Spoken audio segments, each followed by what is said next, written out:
دن تک مکہ کے اندر قیام فرمایا. 8 ذی الحجہ کو آپ نے پھر صحابہ کے اندر اعلان کر دیا, حج کرنے والوں کے اندر اعلان کروایا. فرمایا او لوگوں, حج کے ایام شروع ہو چکے ہیں, 8 ذی الحجہ سے حج کے ارکان شروع ہو جائیں گے. فرمایا جن کا احرام بندھا ہوا ہے وہ مینا جانے کی تیاری کرو, سب سے پہلے ہم مینا میں جائیں گے. فرمایا جنہوں نے احرام کھول دیا, عمرہ کرنے کے بعد احرام کھولا ہے, فرمایا وہ بھی احرام باندھو, حج کی نیت کر لو, حج کا ارادہ کر لو. 8 ذی الحجہ کو فجر کی نماز ادا کرنے کے بعد, سورج نکلنے کے بعد آپ کی سواری قصویٰ کو لایا گیا. اب حج کی ادائیگی کا وقت آ گیا, حج پورا کرنے کا وقت آ گیا. یہ میرے آقا نے اپنی زندگی کا آخری حج کیا, ایک ایک موقع پہ بتایا, ایک ایک جگہ پہ بتایا حج کس طریقے سے ادا کرنا ہے, کہاں کہاں جا کر قیام کرنا ہے, قیام کے درمیان کیا کیا رکن ادا کرنے ہیں. 8 ذی الحجہ کو آپ کا تو احرام پہلے بنا ہوا تھا, آپ کی سواری قصویٰ کو لایا گیا, آپ سواری پر سوار ہوئے, آپ نے پھر فرمایا لبیک اللہم لبیک لا شریک لک لبیک ان الحمد والنعمت لک والملک لا شریک لک. آپ نے تلبیہ پڑھا, تمام صحابہ کرام نے تلبیہ پڑھا, آپ کی سواری مینا کی طرف چلنے لگی. اسلام کا اتنا بڑا لشکر 1.25 لاکھ سے بھی زیادہ تعداد ہو چکی ہے. اب حج کی ادائیگی کے لیے سب سے پہلے مینا کی طرف گئے. فرمایا لوگوں, مینا میں 5 نمازیں ادا کی جائے گی, مینا کے اندر 1 رات گزاری جائے گی. 8 ذی الحجہ کو مینا کے میدان کے اندر آئے, وہیں آ کر آپ نے ظہر کی نماز ادا کی, عصر کی نماز ادا فرمائی, مغرب کی نماز مینا کے اندر ہی ادا کی, عشاء کی نماز بھی مینا کے اندر ادا فرمائی, فجر کی نماز بھی آپ نے مینا کے اندر ادا فرمائی. مکہ اور مینا کے درمیان تقریباً 5 کلومیٹر کا فاصلہ ہے. 5 کلومیٹر سفر کرنے کے بعد مینا کے اندر پوری رات گزاری, عبادت میں رہے, لوگوں کو مینا کے بارے میں بتاتے رہے کہ یہ وہ جگہ ہے جہاں حضرت ابراہیم خلیل اللہ نے اپنے بیٹے حضرت اسماعیل ذبیح اللہ کو قربان کرنا چاہا. اللہ کے لیے انہیں زمین پہ لے جایا, ان کی گردن پہ چھری رکھی. فرمایا میرے صحابہ, یہ مینا کا میدان وہی ہے جہاں اللہ کا نبی, اللہ کا خلیل اپنے بیٹے کو قربان کرنے کے لیے لایا, اپنے بیٹے کو اللہ کے راستے میں قربان کرنے کے لیے لایا. فرمایا میں سب سے پہلے ارکان کی ادائیگی یہیں سے کروں گا, اور یہیں پر آ کر حج بھی مکمل اسی جگہ پر ہوگا. آپ نے 5 نمازیں ادا فرمائی, پوری رات مینا کے اندر قیام فرمایا. فجر کی نماز ادا کرنے کے بعد آپ نے فرمایا لوگوں, آج 9 ذی الحجہ کی تاریخ ہے, حج کا سب سے بڑا رکن جس کے بغیر حج ادا نہیں ہوگا, اگر یہ رکن کسی نے ادا نہ کیا اس کا حج قبول نہیں ہوگا. صحابہ نے عرض کیا تھا سب سے بڑا حج کا رکن کیا ہے؟ فرمایا لوگوں, 9 ذی الحجہ کو میدان عرفات کے اندر جانا, عرفات کے میدان کے اندر قیام کرنا. فرمایا حج کا یہ سب سے بڑا رکن ہے. فرمایا سواریاں تیار کرو, زادرہ تیار کرو, ہم مینا سے عرفات کی طرف جائیں گے. 14 کلومیٹر کا سفر ہوگا. 14 کلومیٹر سفر کرنے کے بعد میدان عرفات میں آپ تشریف لائے. وہاں میدان عرفات کے اندر آئے. زوال کی نماز, زوال کے بعد, سورج ڈھلنے کے بعد آپ نے اپنے صحابہ کو فرمایا میرے صحابہ, یہ عرفات کا میدان ہے, حج کا خطبہ اسی جگہ پر دیا جائے گا.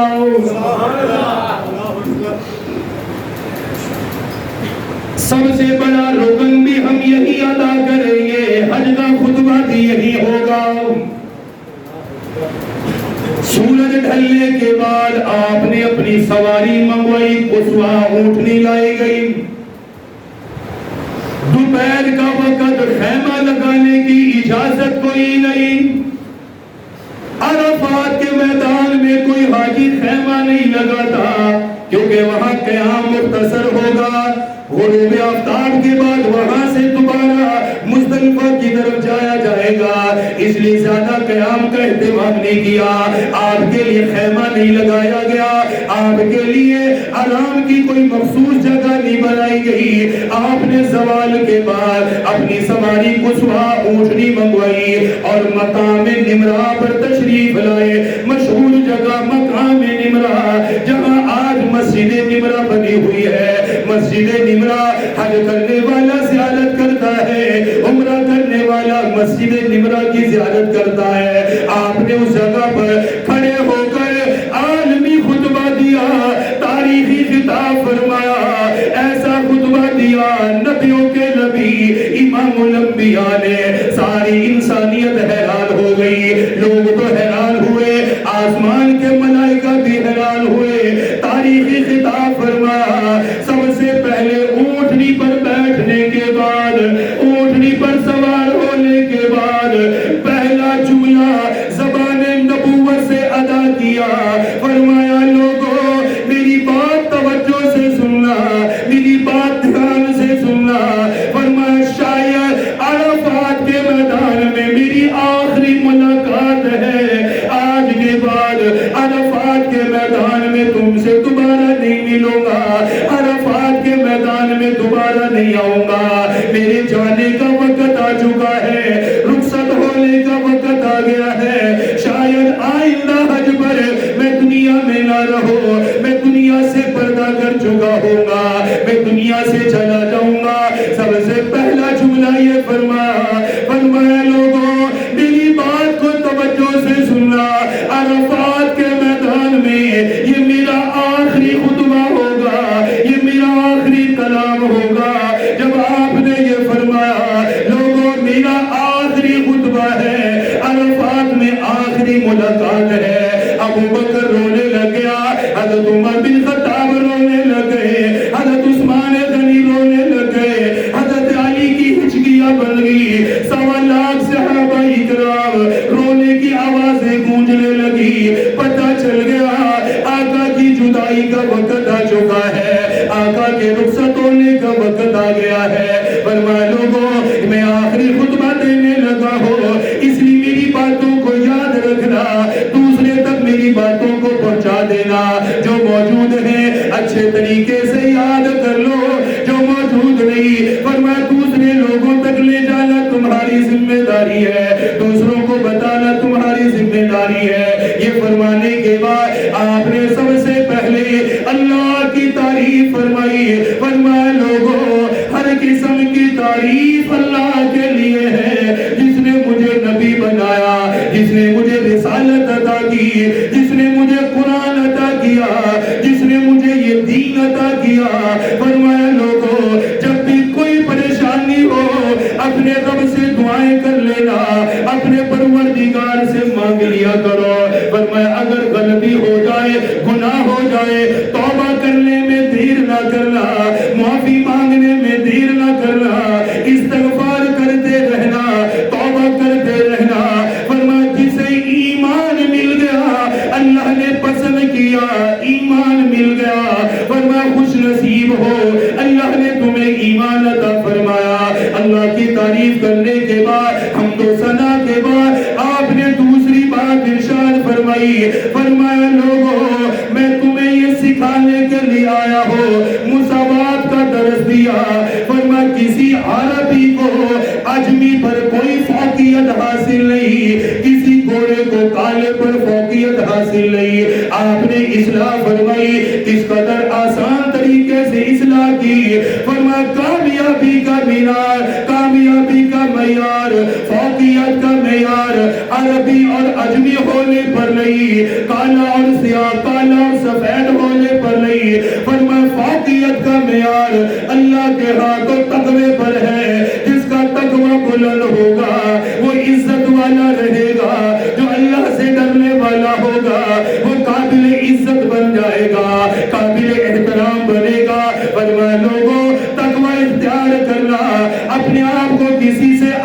نہ سمجھنا، کسی کو حقیر نہ سمجھنا، کسی کی توہین نہ کرنا۔ سب سے پہلے مساوات کا اپنے درس دیا، مساوات کے درس کے بعد اگلا جملہ فرمایا لوگوں تمہارے درمیان اخوت کا رشتہ میں نے قائم کیا، سارے مسلمان آپس میں بھائی بھائی بن کے رہنا، انما المؤمنون اخوہ۔ تاریخی خطاب فرمایا، عرفات کے میدان میں اپنے حج کا آخری خطبہ دیا، آخری خطبے کے نکات کا دوسرا نکتہ یہ فرمایا لوگوں ہر کلمہ پڑھنے والا مسلمان آپس میں بھائی ہے اور قیامت تک بھائی بھائی بن کے رہنا ہے۔ یہ میدان عرفات تاریخی خطاب، میں چاہتا ہوں آپ اسے یاد کریں کہ میرے آقا نے اپنا درد بولا ہے اور ایسا درد امت کے سامنے ظاہر کیا، اور اس خطبے کو یاد کروانے کے لیے جو جملے فرمائے کہ میرا آخری خطبہ ہے یہاں، آئندہ میں تم سے یہاں نہیں ملوں گا، میں دنیا سے رخصت ہو جاؤں گا، آئندہ تم یہاں تلاش کرو گے مجھے نہیں مل سکو گے، اس لیے یاد کرو 10 ذی الحجہ ہے، 9 ذی الحجہ ہے اور عرفات کا میدان ہے۔ اس خطبے کے 10 اہم ترین نکات ہیں۔ کتنے؟ 10 اہم ترین نکات ہیں خطبہ حجۃ الوداع کے۔ اگر کسی نے وہ 10 یاد کر لیے اور ان 10 نکات پر عمل ہو جائے، سمجھ لو انشاءاللہ جنت آسان ہو گئی ہے۔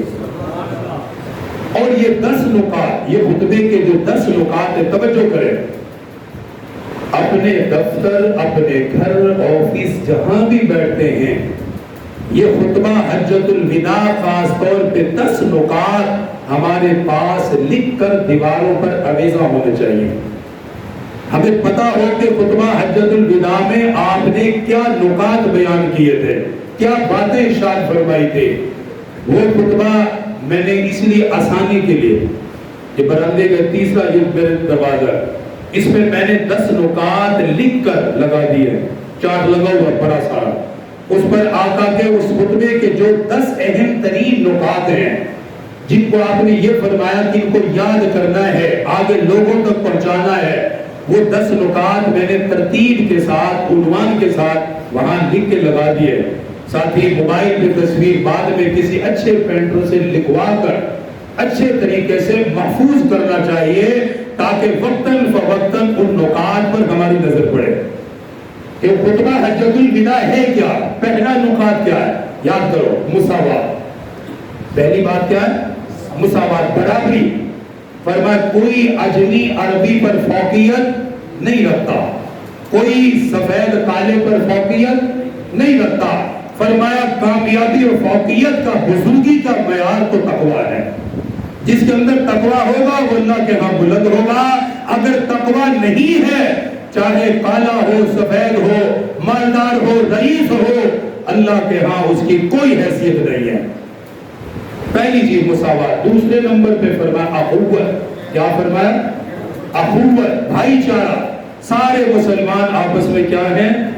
بھائی بھائی ہیں، اور فرمایا آپس میں بھائی بھائی بن کے رہنا ہے، کسی دوسرے مسلمان کو نقصان نہیں پہنچانا، اس کی جان، اس کے مال کو نقصان نہیں پہنچانا۔ فرمایا سب بھائی بھائی بن کے رہنا ہے۔ اب ان نکات کو سنیں بھی اور اپنی طرف توجہ بھی کریں کہ کیا ہم اس پہ عمل کرتے ہیں، ہم بھائی بھائی بنے ہوئے ہیں یا ہماری حالت کیا ہے؟ 2 باتیں، 2 نکات۔ نمبر 3 فرمایا حسن سلوک۔ کیا فرمایا؟ حسن سلوک۔ فرمایا حسن سلوک کا خیال کرنا۔ مساوات کا ذکر کیا، مساوات کے بعد اخوت کا ذکر کیا۔ تیسرے نمبر پہ فرمایا لوگوں حسن سلوک کرتے رہنا۔ حسن سلوک کے اندر سب سے پہلے آپ نے غلاموں کا ذکر کیا، ماتحت لوگوں کا ذکر کیا۔ فرمایا غلاموں کے بارے میں اللہ سے ڈرتے رہنا، ان کے حقوق کا خیال کرنا، اپنے ملازمین کا خیال کرنا، اپنے ملازمین کا حق بھی ادا کرنا۔ پھر ان کی تفصیل بھی بیان فرمائی۔ فرمایا لوگوں اپنے غلاموں کا اتنا خیال کرنا، اپنے ماتحتوں کا اتنا خیال کرنا۔ فرمایا تمہارے اوپر لازم ہے جو خود کھاؤ، اپنے غلام کو بھی کھلاؤ، اپنے نوکروں کو بھی کھلاؤ، جو خود پہنو انہیں بھی پہناؤ، ان کے کھانے کا انتظام بھی کرو، ان کے پہننے کا انتظام بھی کرو، ان کے رہن سہن کا انتظام بھی کرو۔ فرمایا اور لوگوں غلاموں کے بارے میں، ان کمزور لوگوں کے بارے میں اللہ سے ڈرتے رہنا۔ دو موقع پر آپ نے فرمایا اللہ سے ڈرتے رہنا۔ ایک تو غلام کا ذکر کرنے کے بعد آپ نے فرمایا لوگوں اللہ سے ڈرتے رہنا۔ پھر خواتین کا جب ذکر کیا تب بھی یہی جملہ فرمایا، فرمایا ان کے بارے میں بھی اللہ سے ڈرتے رہنا۔ ان دو کمزور لوگوں کے بارے میں فرمایا غلام بدلہ نہیں لے سکتا، غلام جواب نہیں دے سکتا، غلام اپنا حق نہیں مانگ سکتا، اس لیے فرمایا اللہ سے ڈرتے رہنا۔ آج اگر تم نے نہیں کھلایا اللہ اس کا حساب لے گا، اگر تم نے نہیں پلایا اللہ اس کا حساب لے گا، اگر تم نے نہیں پہنایا اللہ تم سے اس کا حساب لے گا۔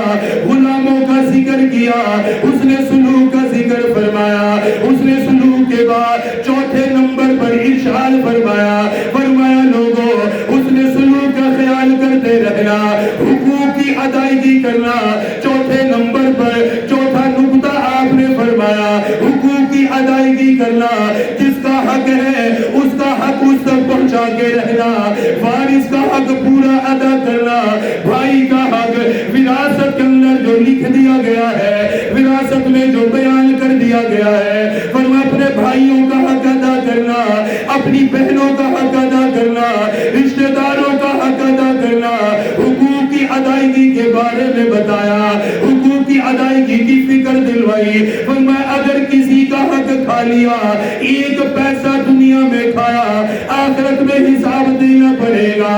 اگر دنیا میں اپنے وارث کی ایک بالشت زمین اگر کسی نے دبا لی، ایک بالشت زمین اگر حقدار کو نہ دی، اس پہ قبضہ کر کے بیٹھ گیا، فرمایا قیامت کے دن ساتوں زمینوں کا توق بنانے کے بعد اللہ اس کی گردن میں لٹکا دے گا۔ تو زمین کے اندر ہرس رکھنے والا، لوگوں کا حق کھانے والا، آج زمین کو لپیٹ کر تیری گردن کے اندر ڈال دیا گیا۔ اس لیے فرمایا وارث کا حق نہیں کھانا، بھائی کا حق پورا ادا کرنا، بہنوں کا حق پورا ادا کرنا، اپنے والدین کا حق ادا کرنا، والدہ کے حقوق کا خیال کرنا، والد کے حقوق کا خیال کرنا۔ حقوق کے ذکر کرنے کے بعد پانچویں نمبر پر فرمایا اپنے نسب کی حفاظت کرنا، اپنے بچوں کو والدین کی طرف ہی منسوب کرنا، دوسروں کی طرف منسوب نہ کرنا۔ فرمایا لوگوں اپنا نسب یاد رکھنا، اولاد کو بھی اپنا نسب یاد کروانا۔ یہ ہم شاید سمجھ نہیں پائے۔ 5 چیزیں، مساوات، اخوت، حسن سلوک، حقوق کی ادائیگی، 5ویں نمبر پہ کیا ہے؟ نسب کی حفاظت۔ فرمایا اپنی اولاد کو اپنے آباء و اجداد کی طرف منسوب کرنا، غیر کی طرف منسوب نہیں کرنا، نسب میں خلط ملط نہیں کرنا۔ آج بہت سارے لوگ کرتے ہیں، میں نے ایسے بھی دیکھے ہیں کہ جن کا سید گھرانے سے تعلق نہیں ہے وہ سید بن گئے۔ آپ کو پتہ ہے اتنی اہم بات ہے کہ میدان عرفات میں فرما رہے نسب کا خیال کرنا۔ کسی غیر میرے نسب کے ساتھ اگر کوئی بندہ اپنا نسب جوڑے خواہ اچھا لگے گا، مجھے آپ کو اچھا لگے گا، کسی کو بھی نہیں لگے گا۔ اگر کوئی بندہ دھوکہ دینے کے لیے اپنا نسب آقا کے نسب سے جوڑتا ہے تو بتاؤ کتنا بڑا جرم ہے۔ سید ہونا کوئی عام بات ہے، سید گھرانہ بہت بڑا گھرانہ ہے۔ اور میں آپ کو بتا دوں جو بندہ سید ہونے کا دعویٰ کرتا ہے، میں 2 منٹ میں میرے پاس بیٹھے میں 2 منٹ سے زیادہ نہیں لگاؤں گا، 2 منٹ میں بتا دوں گا یہ جھوٹ بول رہا ہے۔ صرف 2 منٹ میں 2 منٹ میں بتا دوں گا یہ جھوٹ بول رہا ہے، یہ سید نہیں ہے۔ ہمیں پتا کہ سید کی نشانیاں کیا ہے، سید گھرانے کا سلسلہ کیا ہے، ہمیں پتا ہے کہاں کہاں کون سی لڑی کدھر سے گزرتی ہے۔ ان کو جو سید اپنے آپ کو کہلواتے ہیں انہیں اپنے آباء و اجداد کا بھی نہیں پتا ہے کہ بھئی تیرا سلسلہ نسب کس لڑی سے گزر کے آقا تک جاتا ذرا بتا. ان کو پتہ ہی نہیں ہوتا. ہمارے بزرگوں میں کون سید آدمی کے پاس سب سے پہلی بات یاد رکھو اس کے پاس اس کا نسب محفوظ ہوتا ہے. اس کے پاس اس کا پورا نسب ہوتا ہے کہ میرے بزرگوں میں یہ لوگ ہیں اور اس سلسلے سے گزر کر میرا تعلق آقا سے بنتا ہے. نسب کی حفاظت میں اس پر زیادہ بات نہیں کر سکتا کیونکہ وقت ختم ہو گیا. چھٹی چیز کیا فرمائی؟ فرمایا لوگوں کے مال جان عزت آبرو کا تحفظ کرنا. کتنی بڑی مال جان عزت آبرو کا تحفظ کرنا. مالی جانی کسی کو نقصان مت پہنچانا, کسی کی بے آبروئی مت کرنا. فرمایا جیسے تم اپنے لیے عزت پسند کرتے ہو دوسروں کی عزت کا خیال کرنا. تم چاہتے ہو تمہاری عزت ہو, تم بھی دوسروں کی عزت کرو.